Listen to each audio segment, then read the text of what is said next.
Sveiki visi, aš esu Taip, Karolis Kasparavičius ir aš esu Baltijos technologijų instituto Full Stack programos studentas. Šiandien noriu pristatyti savo email service projektą. Šis projektas leidžia siųsti ir gauti email laiškus. API yra parašytas naudojant paprastą PHP, frontendas yra parašytas naudojant React ir Tailwindą. API testavimui buvo naudojamas Insomnia. Kaip mato, čia yra pagrindinis puslapis.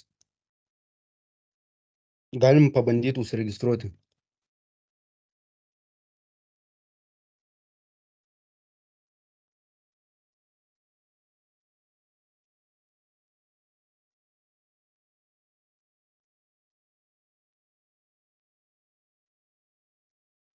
Dabar prisijungsiu prie savo kito vartotojo, kad pažiūrėtume gautus laiškus bei pačio laiško atvaizdavimą.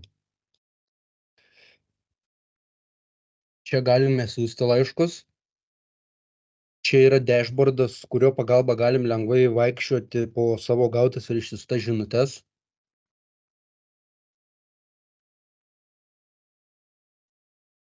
Čia yra nustatymai, su kuriais galima pakeisti slaptažodį bei mūsų slapyvardį, kurį rodys kitur išsiuntus žinutę.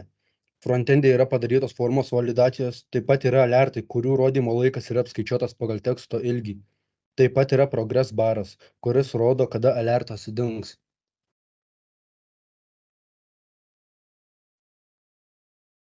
Slaptažodžiai yra užkoduoti subcrypt algoritmu, kuris yra vienas saugiausių hashinimo algoritmų. Sesijos taip pat yra hashinamos tam, kad įsilaužus į duomenų bazę, tą padarę žmogus negalėtų prisijungti prie vartotojų paskyrų su sesijomis. Yra pajungtas Cloudflare. Puslapis yra responsyvus. Turim galimybę ieškoti laiškų.